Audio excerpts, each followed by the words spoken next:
Welcome to the Deep Dive.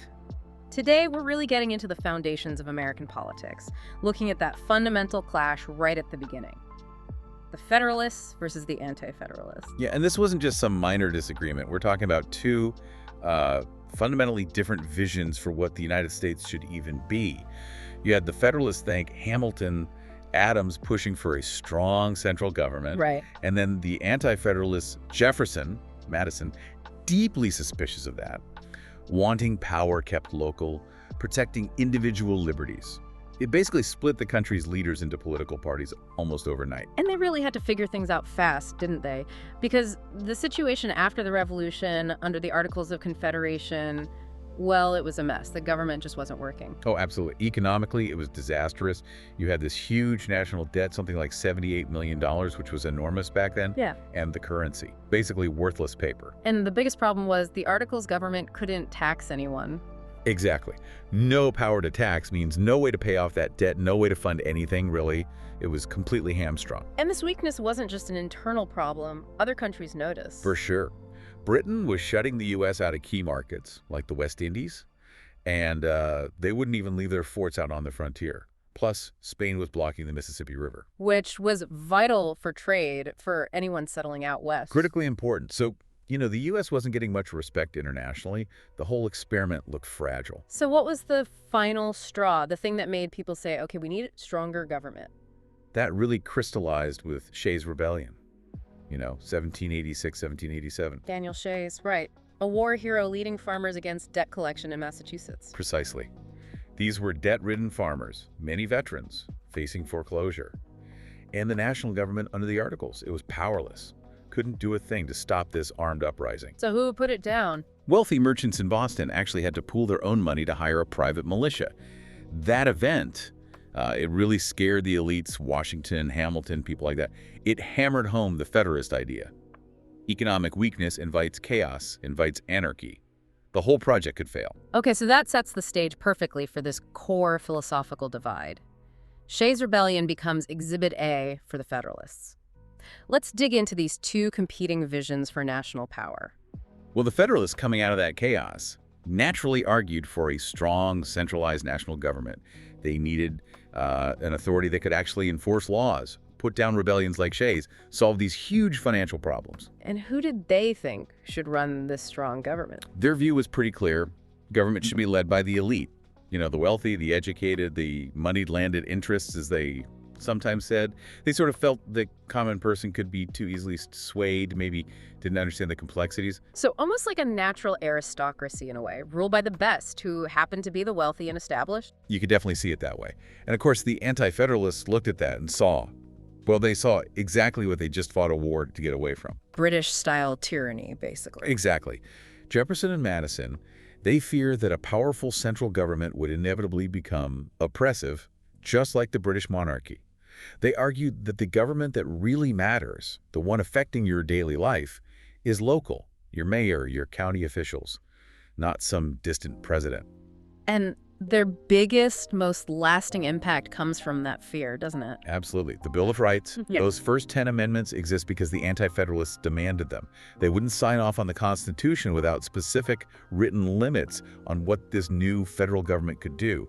It was all about fencing in that power. Okay, let's shift from the philosophy to the actual policies, because this is where things got really heated, especially with Alexander Hamilton's economic plan, his Treasury Secretary. What did he propose that Jefferson basically saw as, borderline treason? Hamilton had a grand vision.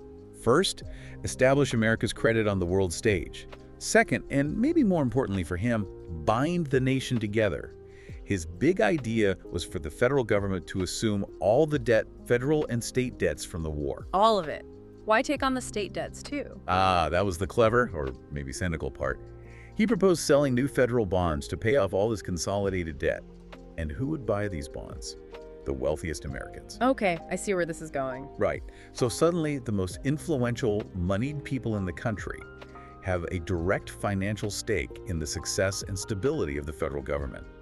They need it to succeed to get paid back. Hamilton even argued for keeping a permanent national debt, paying steady interest. So it wasn't just about paying off debt, it was about buying loyalty to the new federal system. Pretty much. Yeah. A masterstroke of political finance, really. And to fund this whole system, paying the interest, running the government, he needed money coming in. Which meant taxes. Yep. Two main sources. Excise taxes, the most famous being the one on whiskey, which we'll get back to, and high tariffs on imported goods, sometimes like 40 to 50%. Wow, that's high. What was the goal there, besides revenue? That was also Federalist policy in action. Protect America's new infant industries from foreign competition, make imported goods expensive so people buy American. And the tool to manage all this money, the debt, the bonds, the really controversial part. The national bank. Hamilton wanted a central bank, chartered for 20 years, to handle government finances, issue currency, manage the debt. But the Constitution didn't explicitly say Congress could create a bank. So how did he justify it? He pointed to the necessary and proper clause, what we often call the elastic clause. He argued that the bank was necessary and proper for carrying out Congress's other financial duties, like collecting taxes and regulating commerce. For Federalists, this kind of flexibility was essential. The Constitution had to be adaptable. But for Jefferson and the Anti-Federalists, this was going way too far. This looked like Hamilton wasn't just managing finances. He was rebuilding the British system piece by piece. That's exactly how they saw it. Jefferson, as Secretary of State, fought Hamilton fiercely on this. The objections were twofold: economic and constitutional. Okay. What was the economic problem for them? Well, Jefferson represented the South, the agrarian interests. They saw Hamilton's plan, the bank, the tariffs, the focus on manufacturing and finance, as a way to enrich Northern merchants and bankers at the expense of Southern farmers. How so? Take the tariffs. Southern states, like Virginia, exported raw materials, cotton, tobacco. They didn't benefit from protectionist tariffs, but those tariffs made the manufactured goods they imported from Europe much more expensive, so they felt penalized. And the constitutional argument? They thought Hamilton was twisting the necessary and proper clause way beyond its intent. Jefferson argued it was meant for things that were truly essential, not just things that were convenient, like a bank. He saw the whole package, the bank, the debt, the taxes, as concentrating too much power, creating a financial elite, and basically mimicking the British monarchy and its corrupt systems. They were fundamentally against the tariffs and the national bank. It really paints a picture of two fundamentally opposing views of what America should be. And, you know, it makes sense that if you're building an economy that looks a bit like Britain's, maybe you lean towards Britain in foreign policy too. That's exactly what happened. This economic and philosophical split flowed right into foreign affairs. The big issue was the war between revolutionary France and Great Britain. Who should the U.S. support? Washington's administration, heavily influenced by Hamilton, declared official neutrality. Federalists generally saw European wars as, endless drama the U.S. should stay out of. They valued the stability and, frankly, the trade relationship with Britain. But Jefferson and his supporters felt differently. Oh, strongly. They felt the U.S. owed a debt of gratitude to France for helping win the revolution. Plus, they sympathized with the French Revolution's ideals, seeing it as like a continuation of America's own fight for liberty. This caused huge friction right inside Washington's cabinet. So these tensions are building. How did the Federalist idea of a strong central government get tested in practice? The Whiskey Rebellion seems key here. Absolutely. 1794. This was a direct challenge to that federal excise tax on whiskey, mostly by farmers in western Pennsylvania for whom whiskey was a key economic product, even a form of currency. And unlike Shays' Rebellion, This time, the federal government had power under the Constitution, and Washington used it. He personally led, or at least rode out with, about 13,000 militia troops, a massive show of force. 13,000, wow. Yeah. The rebellion basically collapsed immediately. But the message was crystal clear. The federal government is in charge now. If you disagree with a law, you protest peacefully, you use the political process, you don't take up arms, it established federal authority. But then, under the next Federalist president, John Adams, didn't they push that authority maybe too far? I'm thinking of the Alien and Sedition Acts. That's often seen as a major Federalist overreach, yeah. This was 1798, tensions with France were high.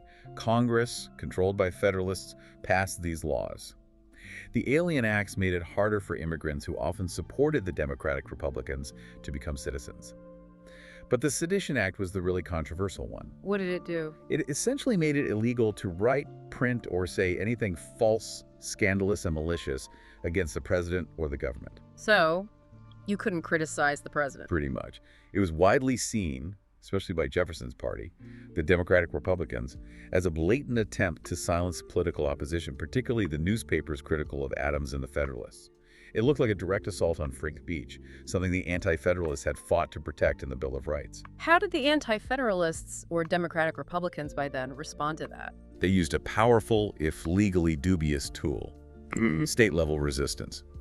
Virginia and Kentucky, with resolutions drafted secretly by Madison and Jefferson respectively, declared the Alien and Sedition Acts unconstitutional and therefore null and void within their borders. Nullification. They just said this federal law doesn't apply here. Exactly. It raises huge fundamental question. Can a state just decide not to follow a federal law it thinks is unconstitutional?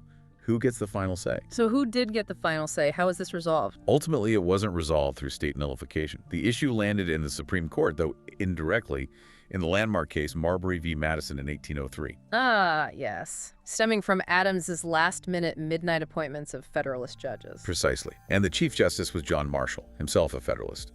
In his ruling, Marshall cleverly avoided the immediate political fight but established something far more important: the principle of judicial review. Meaning, Marshall declared that it is the job of the Supreme Court, and only the Supreme Court, to interpret the Constitution and decide whether a law passed by Congress is constitutional or not. So he basically told the states, like Virginia and Kentucky, that's not your job, stay in your lane. Essentially, yes. It shut down the idea that states could individually nullify federal laws.